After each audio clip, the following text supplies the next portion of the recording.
Hello, everybody, and welcome to our next Building Better Business webinar.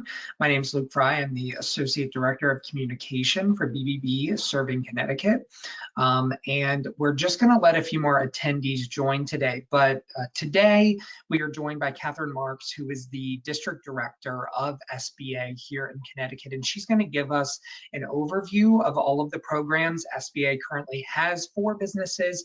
And then is also going to highlight two programs, the Restaurant Revitalization Fund, and then also the live venue program as well.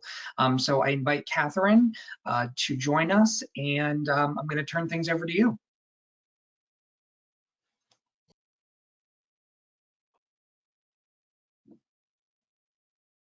Good morning or good afternoon, Luke, and the Better Business Bureau community here in Connecticut. Can you confirm that you can see my presentation, Luke? Yes, I can. Fantastic. I am Catherine Marks, the District Director of the Connecticut SBA office. So we are the field office for the United States Small Business Administration, and we have a lot going on right now, trying to help our businesses start, grow, and recover from the COVID-19 pandemic, and then move on into hopefully a brighter and happier 2021. As Luke mentioned, I'm going to do a brief overview of the COVID relief programs that we have right now, and specifically target the Restaurant Revitalization Fund and the Shuttered Venues Operator Grant. The COVID-19 pandemic programs through the SBA were established by the CARES Act, enhanced by the Economic Aid Act, and again, some were defined and created with the American Rescue Plan Act. So we currently have programs that are based either loan programs or payment and grant programs. So for the loan programs, we have the Paycheck Protection Program, Forgivable Loan Program, that is commonly referred to as the PPP program. We have debt relief for our traditional 7A, 504, and microloans. Those are our lending programs. And the Economic Aid Act and the American Rescue Plan enhanced our debt relief for those programs. And then here in 2021, we have our Economic Injury Disaster Loan Program. That is an acronym called EIDL, E-I-D-L, Economic Injury Disaster Loan. We have our Shuttered Venues Operator Grant, and we have our Restaurant Revitalization Fund. These are a combination of either payments or grant programs. So for the Shuttered Venues Operator Grant and for the Restaurant Revitalization Fund, entities do not need to pay back these funds. They are indeed a grant, but applicants will have to acknowledge that they used the funds for eligible expenses. So I mentioned to Luke that I'm going to concentrate on the Shuttered Venues Operator Grant. So this is a $16 billion grant. It's the first of its kind for the SBA. They built it from the ground up.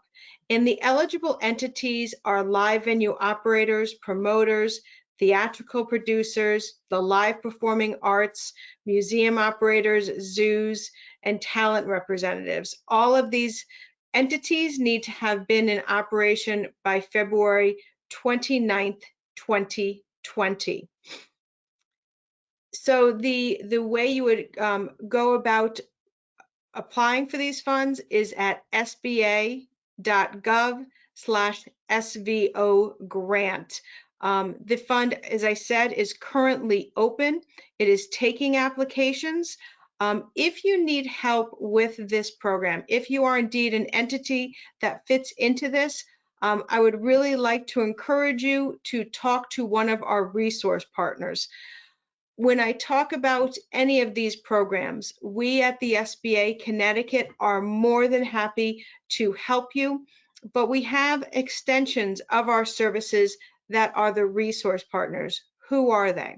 They are the Connecticut Small Business Development Center, SBDC, that has advisors throughout the whole state to help any of your businesses, but in particular with this fund if you need it. We have the Women's Business Development Center, WBDC, that started off in Stamford, but now has operations throughout the state. We have SCORE, SCORE, which is our mentorship program that will align a experienced mentor with you as a mentee to help grow your business. And we also have the Entrepreneurial Center at the University of Hartford. All of these resource partners are there willing to help small businesses. And I want to give a special shout out to our chambers and to our business alliances and Better Business Bureau for all of their help. We know that we have gotten through this pandemic because we worked shoulder to shoulder to get this information out to our businesses here in Connecticut. So we'll go back to the Shuttered Venues Operator Grant. So again, if you feel that you are indeed one of these entities that can apply for the Shuttered Venues Operator Grant, it is sba.gov/SVO grant. The amount of the grant is 45% of your 2019 gross revenue, but there are a lot of factors in that program, so make sure to look about it. But what opened this week? What opened this week with much anticipated is the Restaurant Revitalization Fund, and that's really what I want to talk about. Why? Because the eligibility is broad.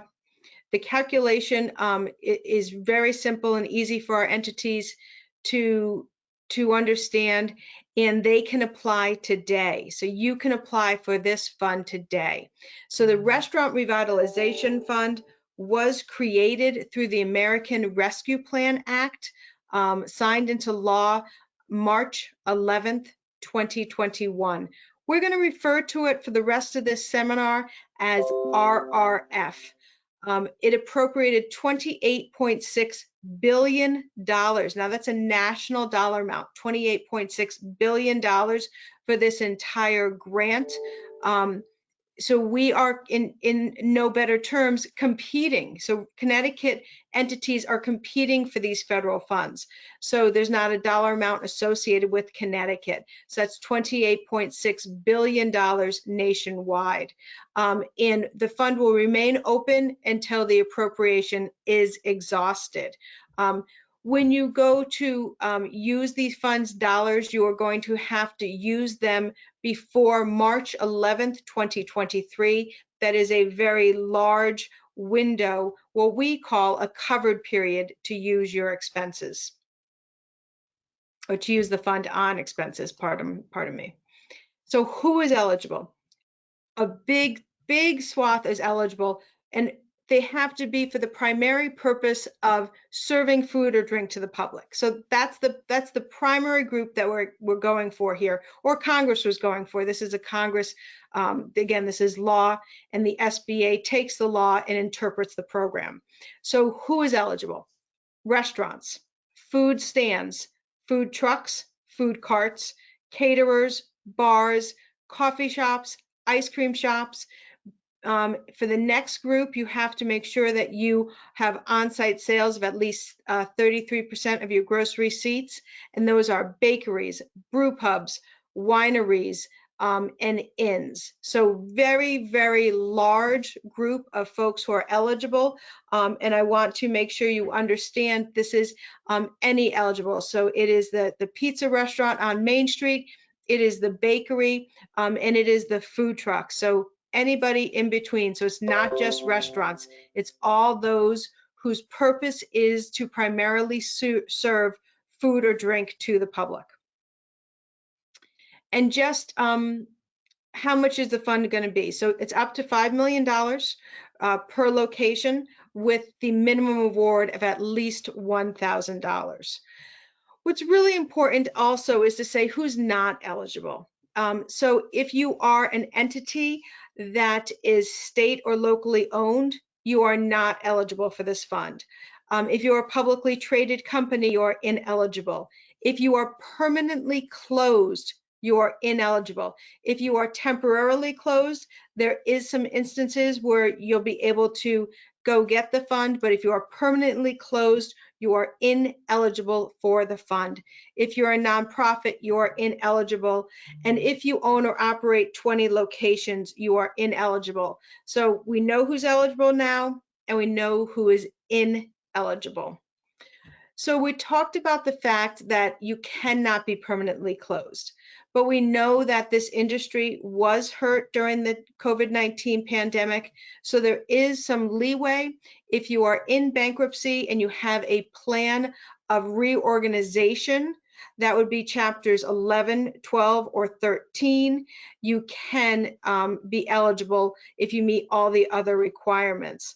Again, permanently closed, no. In bankruptcy liquidation, no.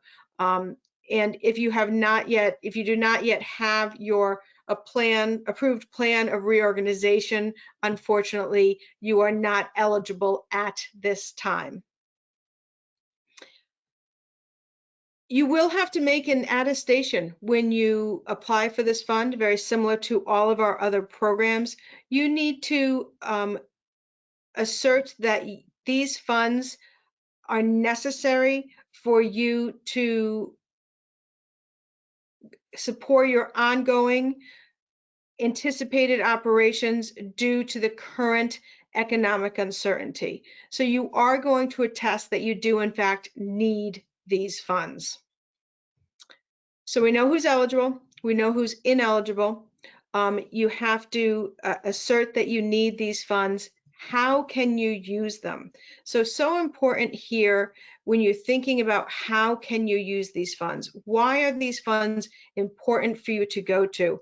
Remember, these funds you do not have to pay back. These are not a loan. These are indeed non-repayable funds from the government to help you recover from the COVID-19 disaster. You can use these funds once they are deposited into your business account. You can use these funds for business expenses and almost any type of monthly business expense. That includes payroll, utility payments, maintenance expenses, business supplies, food and beverage, and that includes your raw materials, supplier costs, and operating expenses. Again, anything that comes into those monthly expenses, you can use these funds for, and then you document that, and these funds will not be repayable to the government. Some construction costs are eligible, but only those for outdoor seating. You cannot use these funds for expansion. You cannot use these funds for expansion. And debt. You can use these funds to repay your debt.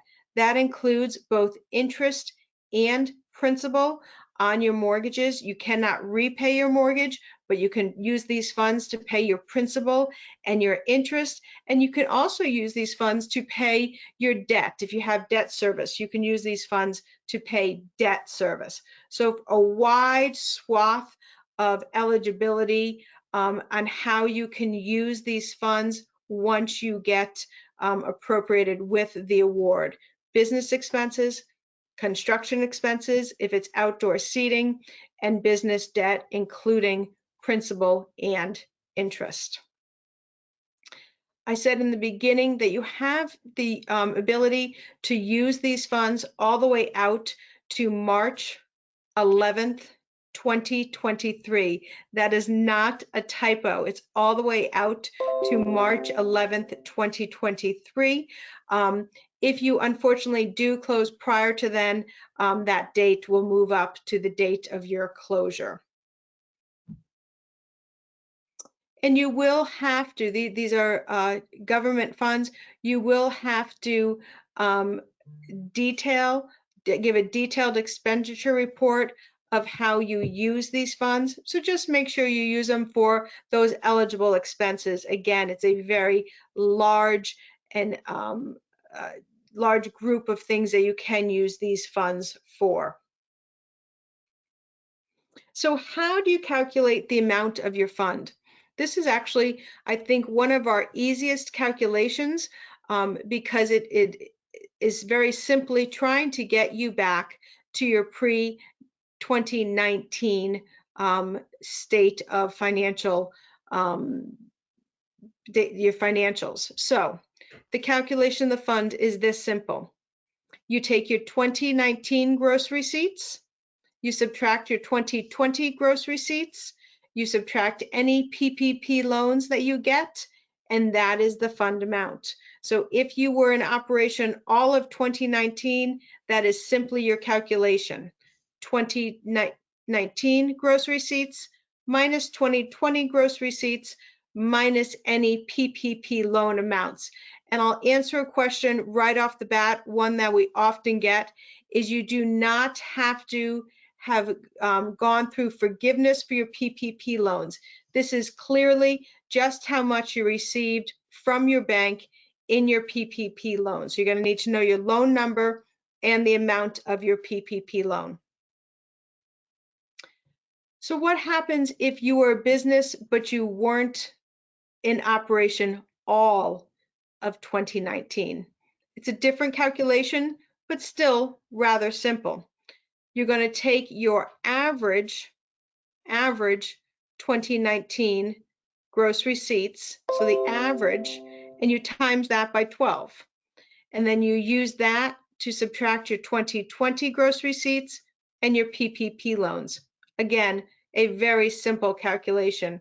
For those in our community who were in operation maybe starting October, November, or December of 2019, you might want to look at the next calculation.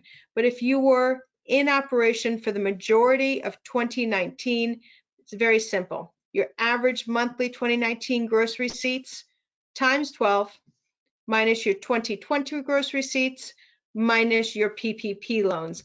That you will get the fund amount that this program is offering you and you are applying for. Now, if you are an applicant who is beginning operations between January 1 of 2020 and March 10th of 2021, believe it or not, we do have a lot of entrepreneurs where this COVID-19 pandemic did not stop their spirit or their passion. For your calculation, you are going to take the amount that you spent on eligible expenses between February 15th, 2020 and March 2021. You're going to subtract your 2020, your 2021 gross receipts, and any PPP loans you get. So all of these calculations, number one, there's sample calculations on SBA.gov. SBA.gov, you go into the Restaurant Revitalization Fund tab, and you're going to see all of these calculations. On that, you'll also see a program guide that will give you probably the same detail that I'm giving you, but you'll have it in written form. And you'll also see an extensive Q&A that we call our knowledge base. So if you have a question, most likely it's been asked and answered on the knowledge base. So now we have 3 calculations on how to calculate your Restaurant Revitalization Fund. And I'd like to remind everyone, the purpose of this fund is to get you back to your pre-pandemic financials. So for your 2020 gross receipts, so monies that came into your business, you do not need to count your Paycheck Protection Program loans. You do not need to count any idle loans that you received, either targeted advance or idle loans. And you don't have to count any of the state CARES Act or any of the state grants that came in, and those were extensive here in Connecticut. So you can take those out of your 2020 gross receipts, and it becomes a very favorable calculation for many of the entities that are eligible to apply. So now how do you apply? Again, you can go apply today. Restaurants with an S, restaurants.sba.gov. This is a portal directly through the SBA. So once the legislation was passed and signed into law, we then created the program. It's a one-of-a-kind program. The portal is operated through the SBA, restaurants.sba.gov. We also have partnership with some point of sale vendors such as Toast and Square, and you can certainly apply through them as well. If you have problems connecting to the internet, or you have questions about this program going forward, there is a hotline. The hotline gives you the ability to talk to someone, and it also gives you an ability to apply, again, if you don't have access to the internet. What is that hotline? 1-844-279-8898. 1-844-279-8898. You'll see this number come up throughout the presentation. It is there to help you. There's English and Spanish speaking there to help you. Just would like to shout out to our businesses where English might not be your first language. We do have information on the SBA.gov website in English and 11 non-English languages. But you can apply today at restaurants.sba.gov. But you're going to need your documentation. So the application, again, you can get a sample of it. It's Form 3172. So you're going to go through that application. During that process, you're going to be asked to sign an IRS form. It's 4506T. That gives us the ability, you're granting us the opportunity to look at your tax return to make sure that the numbers match up. For your gross receipts, you're going to need your business tax returns, your Schedule C, in your IRS 1040 Schedule C. If you file that way, or if you're a partnership, you're going to need your 1065. You're going to need bank statements and point of sale reports. The purpose of talking about this is you're going to want to have your documentation ready when you're in that portal to upload. Best practices. You can probably already attest to what they are. Number one, make sure you provide complete documentation. That is going to ensure that your application goes through as smooth as possible. We'd like you, number two, to leverage your resources. Use your chambers of commerce. You're here with us on the Better Business Bureau. We also have those resource partners that I talked about. As well, we have the Spanish American Merchants Association that we work with, the Black Business Alliance, the Urban League, you name it, we are in contact with them, giving them the information to be able to help their customers. If you have applications correctly, you're going to go back and you're going to use that 1-844 number. So in the beginning, I talked about the Shuttered Venues Operator Grant, and now we're talking about the Restaurant Revitalization Fund and the PPP. How do all those federal programs coexist? Obviously, we know that many of our restaurants received a PPP. They'll simply take those out of their calculation. If, however, you think that you are in the Shuttered Venues Operator Grant eligibility, you cannot do both. So you have to pick either the Restaurant Fund or the Shuttered Venues Operator Grant. So there's some clarification there. And again, let us help you, let our resource partners help you. So the timing. While the program is open, I'd like to encourage every and any entity to apply. The SBA, as following the legislation, has a priority period. For the first 21 days, there's going to be a priority to fund women-owned small businesses, veteran-owned small businesses, and those small businesses that are socially and economically disadvantaged. You have to be both socially and economically disadvantaged. After the 21-day period, all applicants will be considered. It's a first come, first served basis, and it's when you apply. So again, it's when you apply. So even if you're not in that priority period, you should indeed still apply as soon as you have all your documentation ready. How do you define the priority period for women-owned businesses, for veteran-owned businesses, and for those businesses that are socially and economically disadvantaged? Your business has to be owned and operated. The owners have to equal 51% within that category. You are self-certifying this fact. You are self-certifying that you are in this priority group. And for socially and economically disadvantaged people, I have the definitions on the screen, and Luke has already included the PowerPoint in the chat room. So to be socially disadvantaged would be individuals who have been subjected to racial or ethnic prejudice or cultural bias because their identity as a member of a group without regard to their individual qualities. And to be economically disadvantaged, you have to be from that category of socially disadvantaged, and you have to have a disadvantage to compete in the free enterprise system, and it's been impaired or diminished as compared to others in the same business. There is more definitions on the portal as you're going through. There is a financial limitation here, so make sure you read that if you believe you are in these groups and understand that you are self-certifying to these facts.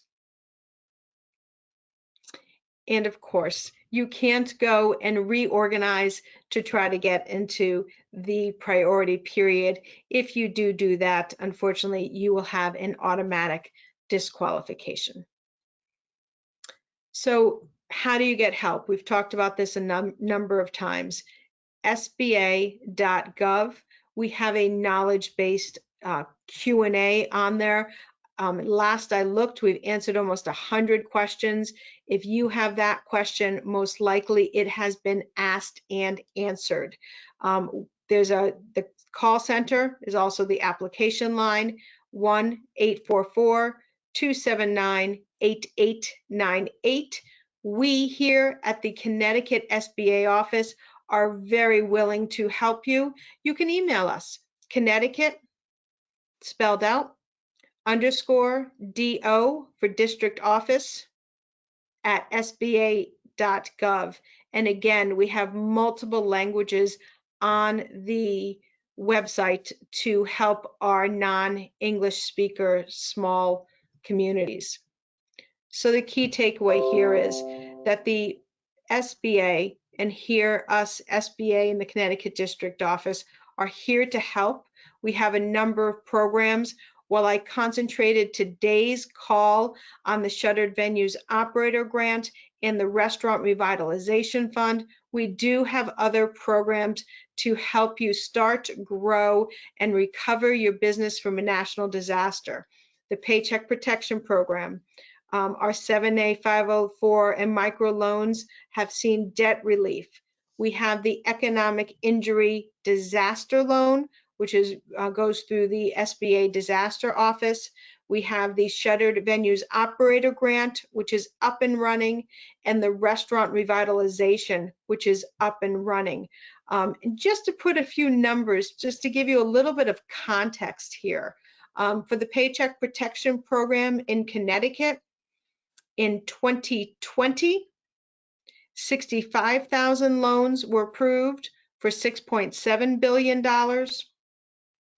And in 2021, 50,000 loans were approved for over $3 billion. So 6.7 billion in 2020 and 3 billion here in 2021.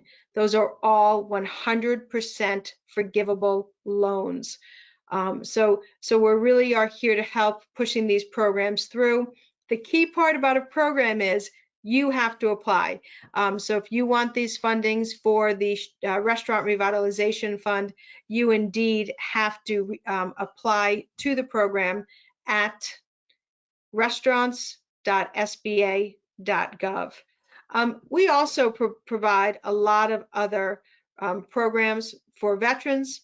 We have courses, we go through our resource partners. We have federal contracting that goes through our office, certification to be a women-owned small business, and other loans and lending opportunities. So if this is the first time you've heard from the Connecticut SBA, we hope that you stay in contact with us. You can get our newsletter by following sba.gov/updates and put in a Connecticut zip code, and you'll go right to us. We'd love for you to follow us on Twitter at SBA_Connecticut.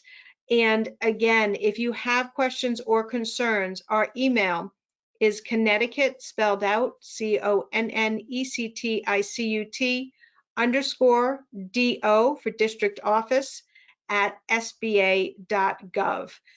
We wake up every morning for one purpose only, and that is to fulfill our mission to maintain and strengthen the United States economy, to aid and counsel, assist, and protect the interests of small businesses. We want to help your families and businesses all recover from the COVID-19 natural disaster that we are hopefully seeing the end of. So I thank you for your time. I know this is a lot of information. I truly appreciate the Better Business Bureau allowing me to present, maybe introduce you to the Connecticut SBA. And if there's any questions, Luke, we'd be happy to take them.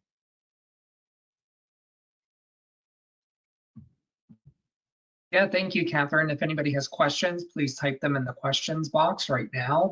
And as Catherine did say, today's slide deck is in the handouts tab. So if you want a copy of her slides to just look back to in the weeks ahead, you can download those again in your handouts tab. So I'm just going to hold on a few more minutes to see if anybody has any questions. I know it was a lot that Catherine touched on, but hopefully if there's any good questions out there, we can catch them. One of the questions I often get, Luke, is the Restaurant Revitalization Fund taxable? And it is not, nor is the PPP program. So that is just another advantage for businesses to help them recover by not having those that receipt of funds being taxable.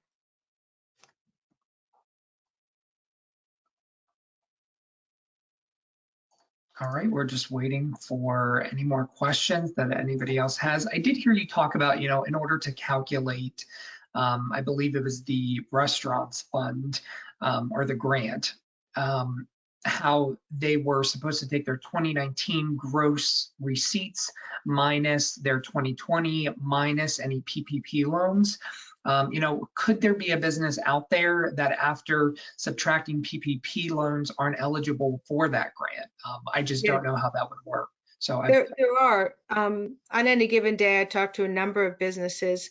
So some have been severely hit, and those are really the ones we're trying to capture. So let's say a bar, for example, in Connecticut that has was not only shuttered for a while in 2020, but then had a curfew and also had restrictions on how many people could be in the facility, and then restrictions on, you know, having to have food when you order a drink. So for those instances, let's just give an example. Let's say their 2019 gross receipts were $200,000, but their 29 gross receipts were only $50,000, and they received $50,000 in PPP loans. So you would take the $200,000 minus the $50,000 that they earned in 2020, minus the $50,000 in the PPP loans. For that entity, this non-repayable Restaurant Revitalization Fund would be $100,000, and that's $100,000 that owner can then take and use now to get back on his or her feet. But I talked to a restaurant in Waterbury yesterday that once they took their 2019 minus their 2020, they had a loss of around $40,000 was the difference, but they received $42,000 in PPP loans. So indeed, while their classification was eligible, their calculation did not calculate the need for the fund. Therefore, there was no use in them applying. So that's sort of how it can wash out. And we're really happy for those restaurants that are in that situation, because hopefully they have enough to survive now, going into the warmer weather of 2021.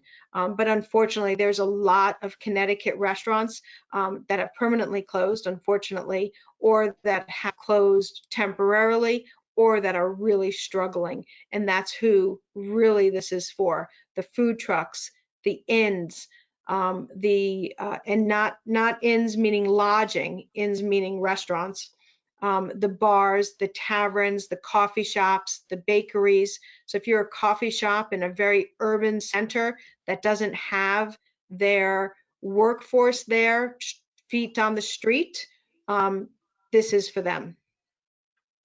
And also going back to the live venue program as well, we had a question come in: do wedding venues, are they included in that live venue program? From memory, I believe they are not included in that. There is a lot of restrictions in that Shuttered Venues Operator Grant, because that is a true grant program run by the government. So there is a significant FAQ on SBA.gov. And while I don't know this exact the exact makeup of this wedding operator, many of them did not qualify when you went through all of the necessary qualifications. Okay. But hopefully people get back to getting married if they want to. Yes, hopefully. Could that wedding venue possibly qualify for the restaurant fund as well? I guess they would have to have actively served food and not have caterers come in.